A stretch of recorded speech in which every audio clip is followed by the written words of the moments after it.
오늘 하나님께서 우리들에게 주시는 말씀은 요한복음 9장 1절부터 12절까지 말씀입니다. 신약성경 161페이지에 있는 요한복음 9장 1절부터 12절까지 말씀입니다.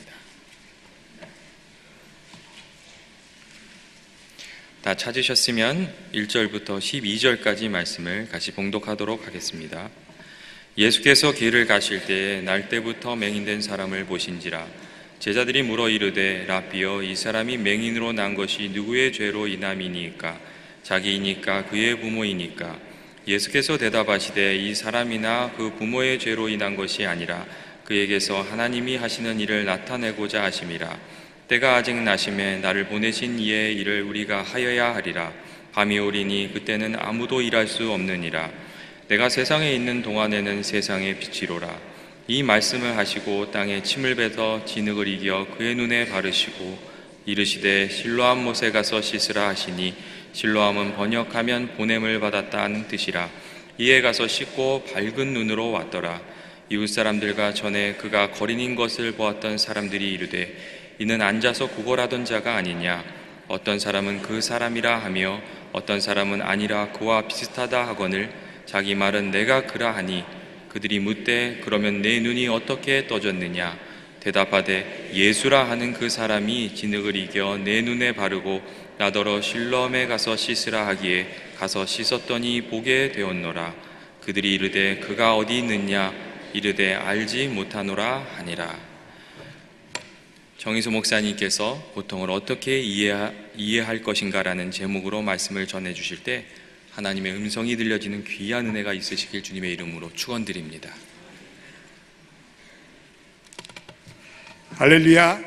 우리 비전 예배 한번 손 들어보세요. 오늘 비전 예배가 1주기입니다. 우리 할렐루야, 정말 여러분 잘 오셨습니다. 비전 예배 1주년 정말 축하드립니다. 하나님의 크신 은혜가 여러분들에게 함께 하기를 바랍니다. 제가 어느 목회자 모임에서 어느 목사님이 제게 책 한 권을 이렇게 선물로 주셨어요. 근데 200페이지도 안 되는 얄팍한 책인데 책 제목이 난 당신이 좋아, 이런 책이에요. 여러분 뭐 그렇다고 제목이 그렇다고 또 오해하지 마십시오. 이 책은 로맨스에 관한 책이 아니고 인간의 고통을 다룬 책입니다. 김병년 목사님이라는 분이 쓰신 책인데 2011년도에 한국 기독교 출판 문화상을 수상한 아주 좋은 책입니다. 우리 김병년 목사님은 코스타 강사도 하시고 또 IVF 간사도 지냈습니다. 현재는 다 드림 교회라는 교회를 개척해 섬기고 있습니다. 작은 개척교회지만 한때 아내와 함께 행복한 목회를 하고 계셨습니다. 그런데 김 목사님에게 어느 날 욥과 같은 고난이 일시에 닥칩니다. 어느 날 수요 예배를 마치고 꺼두었던 휴대폰 전원을 켰습니다. 그런데 꽃장 음성 메시지 하나가 들어와 있습니다. 그 메시지는 김 목사님의 일생을 송두리째 뒤흔드는 엄청난 사건이 담겨져 있습니다. 그래서 사랑하는 아내가 막내를 출산한 후에 그 다음날 뇌경색으로 인해 응급실에 실려갔다는 소식이었습니다. 그 순간 김 목사님은 머릿속이 하얘졌습니다. 그리고 무언가 묵직한 망치로 머리들을 콱 맞은, 뒤통수를 맞은 느낌이었습니다. 병원에 달려가 보니 아내가 미동도 않고 자리에 고요히 누워 있습니다. 그 시간 이후부터 그의 아내는 식물인간이 되었습니다. 귀로는 듣고 뇌로는 이해하는데 신경 조직이 마비가 되었습니다. 6년째 그의 아내는 병실에서 병과 고독한 싸움을 벌이고 있습니다. 항상 잘 웃고 건강하던 아내인데 그를 간병하면서 그의 가슴과 눈물로 쓴 그 간병일기가 오늘 난 당신이 좋아라는 책입니다. 죽음의 그림자가 육체의 질병 앞에서 목회자로서 겪는 그 말할 수 없는 내면의 고통을 그리고 있습니다. 그리고 그 고통을 향해서 새로운 의미를 발견하고자 몸부림치는 한 목회자의 진솔한 삶의 간증이 담겨있는 책입니다. 저는 그 책을 읽으면서 같이 울고 또 같이 웃으면서 김 목사님이 겪는 고통을 조금이라도 더 이해하려고 그렇게 애썼습니다. 목회를 하면서 고통에 대한 이해를 넓히려고 애를 쓰고 있습니다. 그래서 고통당하는 사람들이 우리의 주변에 너무나 많기 때문에 그렇습니다. 어떤 성도는 도저히 고통당할 이유가 없는데 고통을 당합니다. 살아온 삶이 너무나 착하고 선한데 왜 저분에게 저런 고통이 찾아올까? 이해하기가 어렵습니다. 만약 하나님께서 우리의 고통에 대한 본질과 목적을 밝혀주지 않는다면 우리의 인생은 허무하고 우리 인생은 목적을 잃은 채 방황하고 말 것입니다. 인간은 그 누구도 언젠가는 고통과 씨름합니다. 어떤 인간의 태어남 자체가 고통인지도 모릅니다. 거의 대부분의 사람들이 고통을 당합니다. 극히 예외의 사람들을 제외하고는 모든 사람들이 고통을 당하다가 죽습니다. 고통당하는 욥에게 그 친구 엘리바스가 이렇게 이야기하고 있습니다. 우리 욥기 5장 6절과 7절을 한 번 다 읽어보겠습니다. 같이 읽어보겠습니다. 시작. 재난은 티끌에서 일어나는 것이 아니며 고생은 흙에서 나는 것이 아니라 사람은 고생을 위하여 났나니 불꽃이 위로 날아가는 것 같으니라. 사람이 고통을 위해서 태어났다고 엘리바스는 이야기하고 있습니다. 우리가 고통 때문에 태어났다는 것입니다. 인간의 이 고통을 겪으면서 우리 특별히 하나님의 자녀들이 깨달아야 할 사실이 한 가지 있는데, 그리스도이든지 예수를 믿지 않는 사람이든지 모든 사람이 고통을 당하는 것은 사실입니다. 그러나 모든 고통이 같은 고통은 아닙니다. 겉으로 보면 불치의 병으로 고난을 당하는 그리스도인이나 역시 같은 불치의 병으로 고난을 당하는 하나님을 알지 못하는 사람이나 동일한 경험을 치른 것 같습니다. 그러나 두 사람의 경험은 동일하지 않습니다. 예수를 믿지 않는 사람들은 아무런 목적도 없이 고통을 당합니다. 그러나 그리스도인들은 그 고통에 뭔가 하나님의 의미 있는 목적이 담겨져 있습니다. 하나님의 자녀들은 고통을 통해서 뭔가 하나님의 목적을 배울 수 있어야 합니다. 하나님의 메시지를 들을 수 있어야 합니다. 우리는 그 고통을 통해서 유익을 얻어야 합니다. 오늘 그 물음에 대한 답이 오늘 우리가 읽은 요한복음 9장에서 시각장애인을 치유하시는 예수님의 사건 속에서 나타나고 있습니다. 오늘 본문에서 예수님과 제자들이 예루살렘 거리를 지나가고 있습니다. 그때 한 시각장애인을 만납니다. 그는 날 때부터 시각장애인이 되었다고 오늘 1절에 말씀하고 있습니다. 1절을 우리 한번 읽어보겠습니다. 시작. 예수께서 길을 가실 때 날 때부터 행인된 사람을 보신지라. 그는 선천성 장애인입니다. 그런데 그 장애인을 향해서 예수님께서 제자들이 그 장애인을 보면서 그의 고통에 대해 예수님께 이러한 질문을 제기합니다. 이 사람이 시각장애인이 된 것은 네 죄 때문입니까?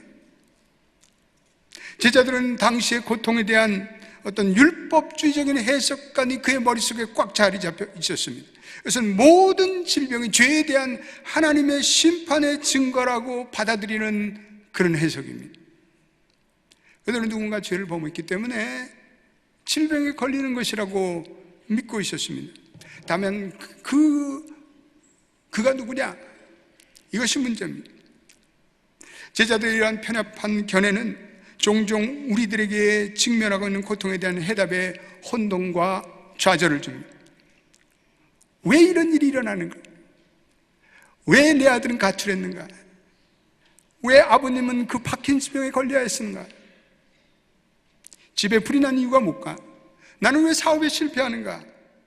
나는 왜 그 사람을 만나 이런 고통을 치르는가?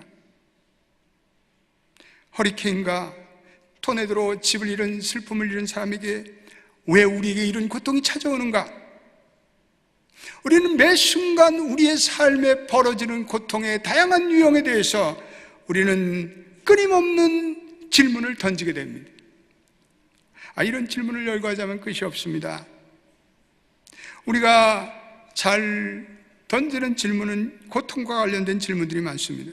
우리가 고통을 당할 때 특별히 질문을 많이 하게 됩니다. 우리가 편안하고 배가 부르면 우리 정신이 몽롱해져서 잠잘 생각만 합니다. 그런데 고독해 보십시오. 병들어 보십시오. 실패해 보십시오. 그럼 우리의 생각이 깊어집니다. 우리 정신이 명령해집니다. 그래서 역경을 많이 당한 사람들이 보면은 생각이 깊습니다. 창조적인 생각을 합니다. 그렇게 숱한 인류의 발명과 발견을 한 사람들은 역경을 경험한 사람들이 많습니다. 그러나 문제는 고통이 올 때 적지 않은 사람들이 그 질문에 대한 명확한 해답을 갖지 못합니다. 하나님의 자녀들도 마찬가지입니다. 그래서 하나님의 선하심을 의심합니다. 말할 수 없는 좌절감에 빠집니다. 인생의 고난의 문제에 답을 얻지 못한 때 세상을 원망하고, 그리고 어떤 때는 하나님을 원망합니다. 하나님, why me? 하나님, 왜 하필 나를 치십니까? 우리는 고전적인 문제를 제기합니다. 그래서 신앙에 시험이 오고, 어떤 사람은 교회도 안 나오고, 심지어는 신앙을 포기하는 그런 사람도 있습니다. 제가 아는 어느 자매님은 아버지가 병으로 돌아가셨습니다. 아버지는 선하고 좋으신 아버지였습니다. 그에 따르게 착한 아버지였습니다. 교회도 열심히 섬기신 분이었습니다. 그런데 그 아버지가 투병을 하다가 돌아가시니까 그녀의 신앙이 무너졌습니다. 더 이상 교회도 나가지 않습니다. 그리고 하나님을 원망하며 살아갑니다. 고통이 무의미한 고통으로 끝나버리고 있습니다. 예수님의 제자들도 그 고통을 매우 좁은 안목으로 파악하려 들었습니다. 우리도 마찬가지죠. 고통을 바라보는 우리의 안목이 매우 협소하고 매우 편협합니다. 고통에 처했을 때 우리는 우리의 고통을 돌이켜보면서 지나간 세월을 돌이켜봅니다. 아, 그때 내가 그렇게 안 했다면, 내가 그때 그 사람 만나지 않았다면, 우리는 그 결정을 후회하고 원망합니다. 그러한 시간에 우리의 주된 관심사는 오로지 나에게 직면한 고통의 원인을 밝혀내는데 급급합니다. 우리는 고통을 과거 지향적인 시각으로 파악하며 우리는 스스로 괴로워하고 원망하고 자기를 자학하고, 그리고 남에게 핑거 포인트를 합니다. Because of you, 당신 때문이야. 그런데 오늘 우리가 읽은 본문을 자세히 살펴보십시오. 본문에 보니까 나면서부터 소경된 자가 있습니다. 이 사람은 나면서부터 신체적인 장애를 안고 있습니다. 네, 그러는 가운데 주변 사람들에게 많은 수군거림을 들었겠죠. 험담을 들었겠죠. 그 사람들은 이 소경을 주변의 사람들이 저주했을지도 모르죠. 저 친구 누구 죄 때문이야? 여러분, 이 시각장애인이 겪는 고통은 신체적인 장애뿐 아니라 이 시각장애인은 정신적인 고통이 더 컸습니다. 신체적인 열등감, 또 죄책감, 그리고 저주에 참담한 심정, 모든 성격적인 장애를 안고 이 시각장애인은 어둠 속에서 살고 있었습니다. 제자들은 이 소경에 대해서 예수님께 2절에 이렇게 묻고 있습니다. 여러분, 2절도 한번 우리 읽어보겠습니다. 같이 읽어보겠습니다. 시작. 제자들이 물어 이르되 랍비여, 이 사람이 맹인으로 난 것이 누구의 죄로이면 자기니까 그의 부모이니까? 질문은 두 가지입니다. 이 사람이 왜 소경으로 태어났습니까? 이 사람이 병을 앓다가 시력을 잃었으면 그나마 이해하겠습니다. 놀다가 눈을 다쳤으면, 눈을 다쳐서 소경이 되었다면 납득이 갑니다. 그런데 그것도 이것도 아니고 태어날 때부터 소경이 됐다면 그 이유가 무엇입니까? 뭔가 큰 죄가 그 사람의 가문에, 그 사람 뒤에 도사리고 있는 것 아닙니까? 두 번째, 제자들이 제기한 질문은 누구의 죄 때문입니까? 히브리 사람들은 어떤 사건이 닥치면 거기에 대한 원인을 꼭 묻는 습성이 있습니다. 히브리 사람들은 불행을 당하면 그것이 어떤 사람의 죄라고 생각하는 그러한 기계적인 사고방식이었습니다.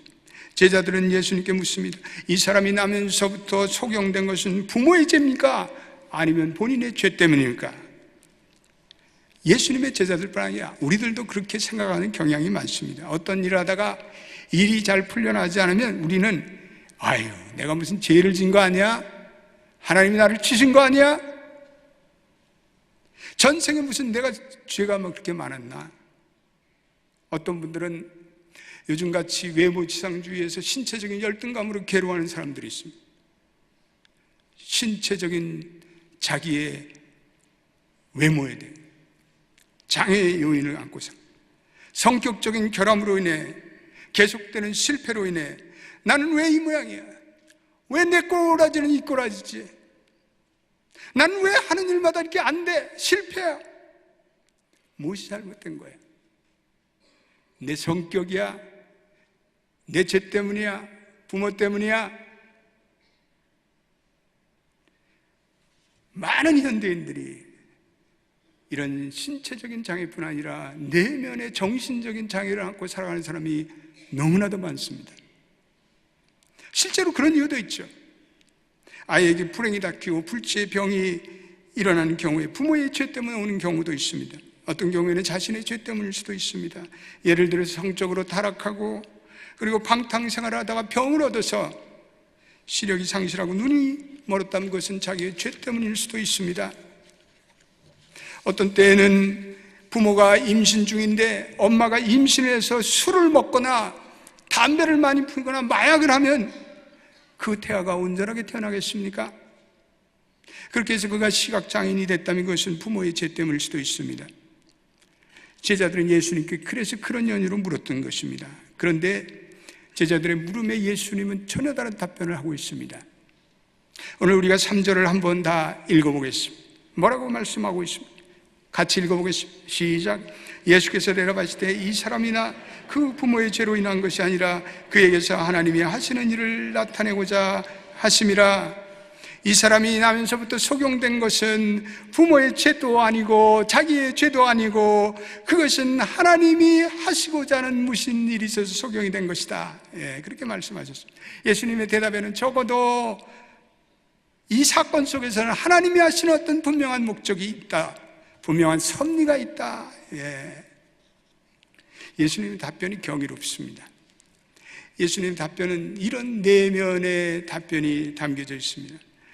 너희들이 이 시각장애인을 바라보는 시각이 잘못되어 있다, 편견이다, 편협하다. 너희들은 고통에 대한 새로운 안목이 필요하다라고 말씀하고 있습니다. 하나님의 자녀들이 우리에게 고통이 다가올 때 하나님의 자녀들은 그 고통을 바라보고 해석하는 새로운 안목이 필요합니다. 여러분 믿습니까? 고통에 대한 편협한 생각 그리고 잘못된 편견들은 우리로 하여금 불필요한 죄책감에 사로잡혀 살게 하고 우리를 쓸데없이 착하게 만들고 그로 인해서 우리는 정신적인 장애를 안고 살아가는 때가 얼마나 많습니까?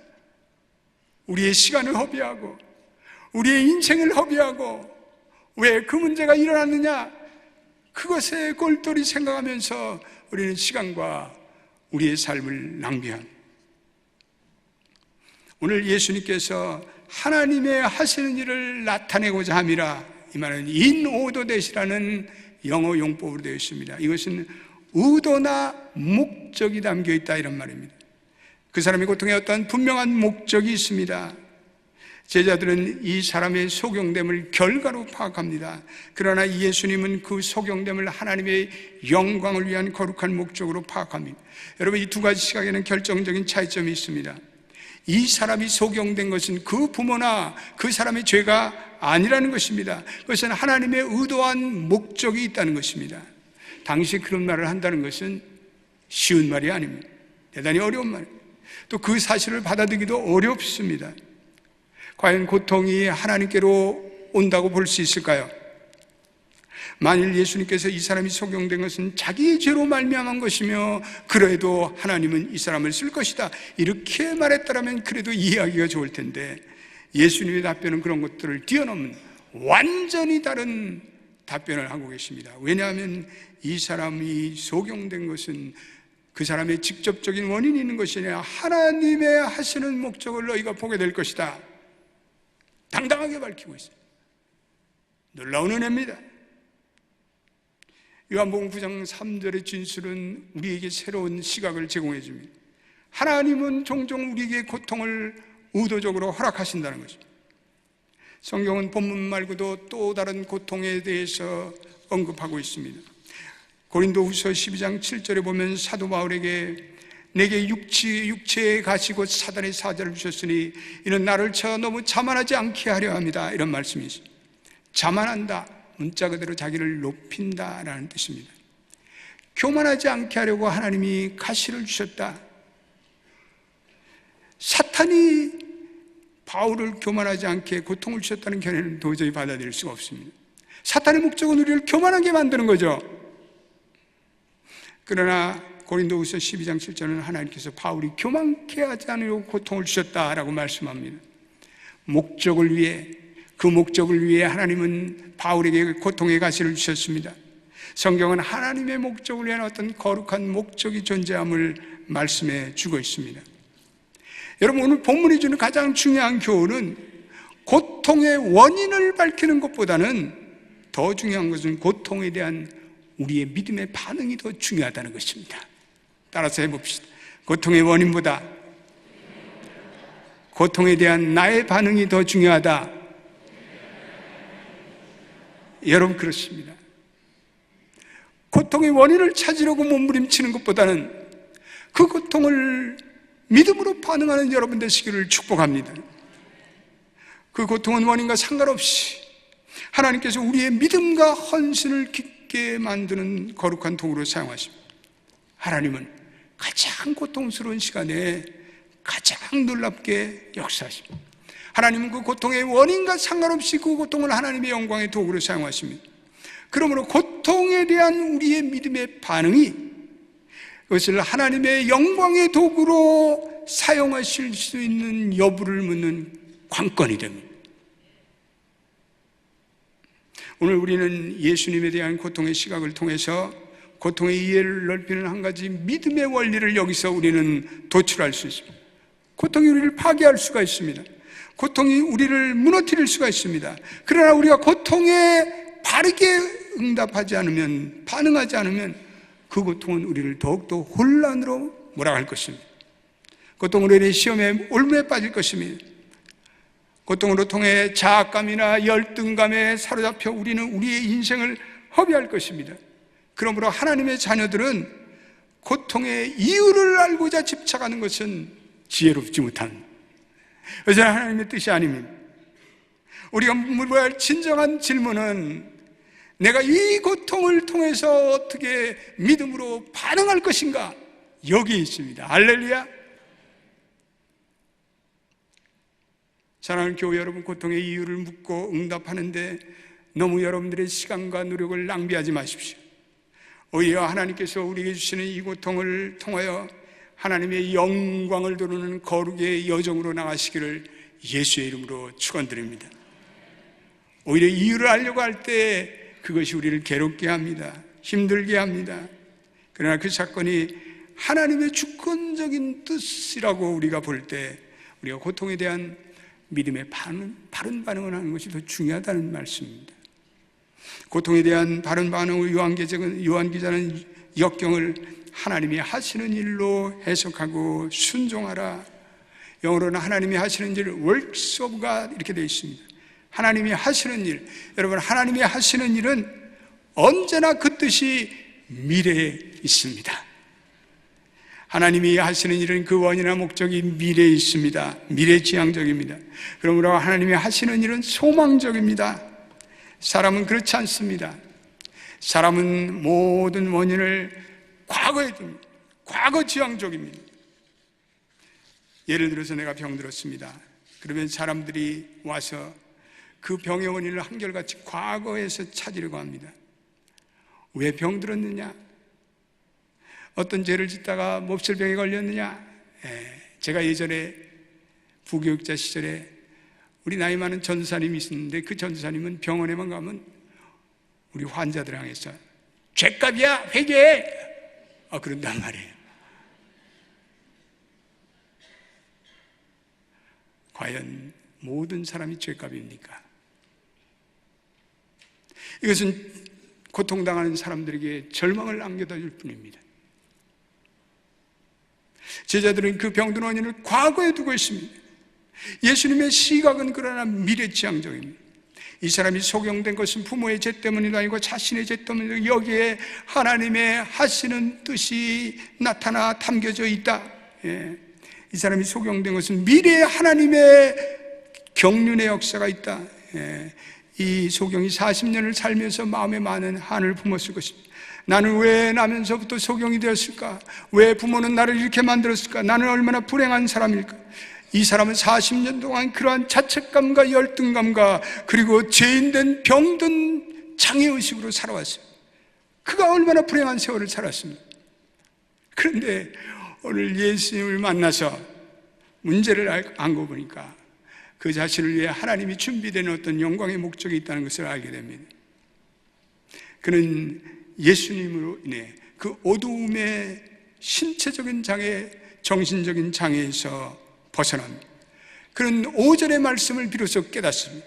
5절도 우리 한번 읽어보겠습니다. 시작. 내가 세상에 있는 동안에 세상의 빛이로라. 여러분, 예수님이 왜 이 땅에 오셨습니까? 우리에게 빛을 주러 오셨습니다. 오늘 이 시각장애는 물론 물리적인 시각장애이지만 그 시각장애인 이 사람에게도 하나님의 구원의 빛이 임하기 위해서 오늘 주님께서 오셨다는 사실을 깨닫습니다.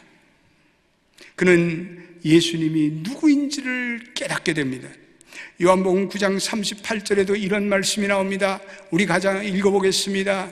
그는 점진적으로 개안을 합니다. 점진적으로 영적인 각성을 하고 38절에 마침내 이렇게 대답합니다. 시작. 이르되 주여 내가 믿나이다. 네. 주여 내가 믿나이다 라고 그는 절했다고 말씀하고 있습니다. 그리고 그럴 뿐 아니라 7절에도 실로암이라는 연못을 그는 수백 번 수차례 지나들었지만 실로암의 그 이름의 이유를 몰랐습니다. 그런데 실로암은 보내심을 받은 자라. 그런 비로소 예수님께서 하나님으로부터 보내심을 받은 그는 예수님이 하나님의 아들이시오 그리스도임을 깨닫게 됩니다. 그는 예수님이 누구인지를, 예수님이 왜 이 땅에 오셨는지를, 그리고 실로암의 의미가 무엇인지 그 모든 인생의 퍼즐에 그 순간 다 그 퍼즐이 풀려나갑니다. 예수님이 누구인지를 깨닫고, 그리고 예수님이 하나님의 아들이며 이 땅의 모든 장애적인 문제를 해결하시려 오신 구원자임을 깨닫고 그는 모든 영육의 장애로부터 자유함을 받게 됩니다. 사랑하는 우리 연합교회 모든 성도들도 예수님을 만나 예수님이 보내심을 받은 자라는 하나님의 구원과 증거를 위해서 오신 자라는 것을 깨닫고 여러분들의 영육의 모든 장애의 문제가 해결되기를 축원합니다. 처음에 말씀드린 김병년 목사님이 그의 책은 이렇게 마무리됩니다. 아내가 쓰러진 삶은 마치 광야와 같다. 생존의 어려움, 수시로 몰아치는 광풍의 사건, 홀로 벌어진다는 외로움, 통제되지 않는 훈련이다. 그러나 광야의 삶을 지나며 나는 비로소 느려진 삶의 속도를 찾기 시작했다. 예전처럼 많은 일을 못하지만 가장 중요한 일은 하고 산다. 허세를 부릴 시간도 사라졌다. 이제는 꼭 필요한 일만 하게 되었다. 그 누구의 말대로 광야는 있는 그대로를 받아들이는 법을 배운다.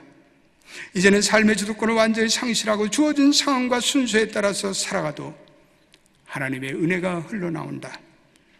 느린 걸음이 주는 여유가 있다. 천천히 걸으며 많은 것을 보게 되었다.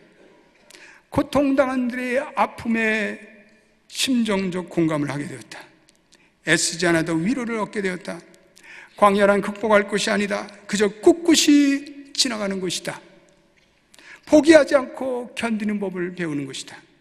광야를 걸으며 인내를 배우게 된다. 소망을 붙잡고 한 걸음 한 걸음 내딛는 법을 배운다.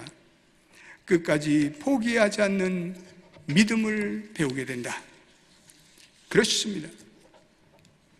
고통은 상실이 아닙니다. 고통은 부정적인 것이 아닙니다. 예수님을 만나면, 그리고 예수님께서 왜 이 땅에 오셨는지를 알면 그 고통도 그 고난도 내 인생을 새롭게 빚어가는 하나님의 영광의 기회가 됩니다. 우리가 세상적으로 생각하면 병이 나면 아프고 괴롭습니다. 사업이 부진하면 불안합니다. 그리고 원망이 됩니다. 세상적인 관점, 나의 중심적인 관점으로 보면 고통은 모든 장애 요인을 안고 있습니다. 그러나 하나님의 시각으로 보면 그 고통은 더 이상 장애가 아닙니다. 고통이 우리를 겸손하게 만들고 진실하게 만들고 믿음이 성숙하게 만들고 내 가족을 다시 사랑의 눈으로 바라보게 됩니다. 소망의 삶을 깨닫게 됩니다. 느리게 사는 속도를 찬미하게 됩니다. 그리고 무엇보다도 예수님이 하나님의 아들 그리스도임을 깨닫게 됩니다. 여러분, 이보다 좋은 일이 어디 있단 말입니까?